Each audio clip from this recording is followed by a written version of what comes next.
Second, reduce relation among the physical quantities.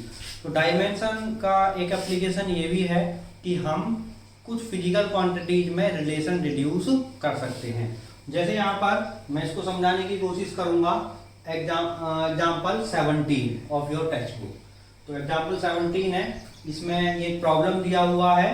तो यहाँ बोला गया है कि एक बॉब है, ये बॉब यहाँ सस्पेंडेड किया गया है किसी थ्रेड से और ये ऑसिलेशन कर रहा है। इसको बोलते हैं ऑसिलेशन करना। जैसे पेंडुलम होता है उसको ऑसिलेट करता है, तो ये ऑसिलेशन कर रहा है इधर उधर। तो यहाँ से ये यहाँ जाएगा किसी टाइम, फिर वापस यहीं आएगा। तो जितना टाइम लेगा उसको बोलेंगे टाइम पीरियड। और यहाँ से वापस यहाँ तक आने में बोलते हैं वन ऑसिलेशन। तो time taken in one oscillation is called time period. और ये इसका थ्रेड का लेंथ है L, बॉब का मास है m और ग्रेविटेशनल एक्सीलरेशन यहाँ पर जो वर्क कर रहा है वो है g। तो यहाँ कहा गया है कि T इन तीन फिजिकल क्वांटिटीज पर डिपेंड कर रहा है। तो कैसे डिपेंड करेगा ये हमें ढूंढना है या हमें इनमें रिलेशन एस्टैब्लिश करना है। तो इसके लिए मैं मानता हूं consider T depends directly proportional to L power A and M power B and G power C। तो मैंने ये मान लिया, यहाँ पर एस्यूम कर लिया कि T इस तरह से डिपेंड कर रहा है L का पावर A, M का पावर B और G का पावर C पर। Then T equals, if I remove this proportionality constant, then proportionality sign, then this will proportionality constant K L A M B G C. And what is this? Dimensionless constant.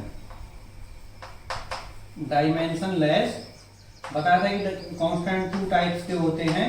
एक ऐसे जो dimension जिनका होता है, जैसे मैंने dimension भी calculate कराया था, प्लैंक्स कांस्टेंट, ग्रेविटेशनल कांस्टेंट। और कुछ ऐसे होते हैं जिनका कोई डायमेंशन नहीं होता। तो यहाँ ये ऐसा ही एक डायमेंशनलेस कांस्टेंट है। Then this is equation 1। तो writing dimensions of both sides for this equation. So this is time period or time. So what the dimension of time? It is t. So t equals this is dimensionless, no dimension, and dimension for L के लिए L ही होता है, L to the power A. Then M के लिए मास का M ही होता है dimension B। और G का डायमेंशन ग्रेविटेशनल एक्सीलरेशन और एक्सीलरेशन का होता है LT-2 and this power is C. So T, और मैं ऐसा लिख सकता हूं M0 L0 T1। ओके, इसको लिख सकता हूं मैं M0 L0 T1 इक्वल्स। अब यहां भी मैं कनेक्ट करता हूं एक साथ सभी के पावर्स। तो M to the power only B, L to the power A from here and C from here, so A plus C. Okay, L power A here and L power C here. Okay, T power minus 2C. So comparing the powers.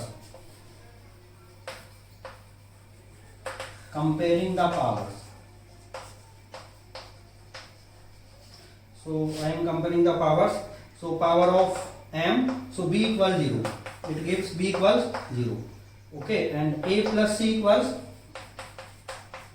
A plus C power of L, and here it is 0. So A plus C 0.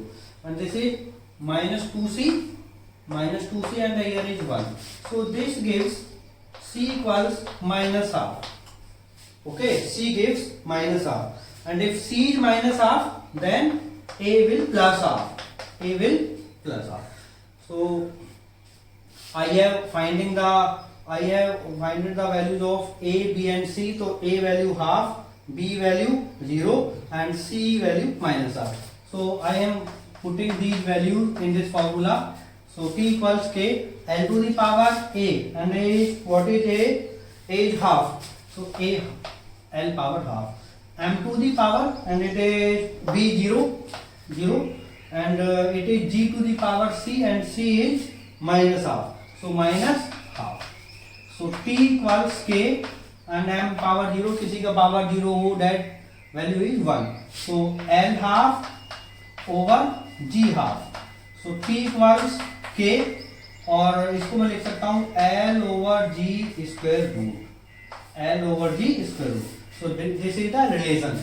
तो इस तरह से हमें केवल कुछ information दी थी और उस इंफॉर्मेशन से हमने एक फॉर्मूला ड्राइव कर दिया। तो इस तरह भी हम डायमेंशंस का यूज करके फॉर्मूले को ड्राइव कर सकते हैं।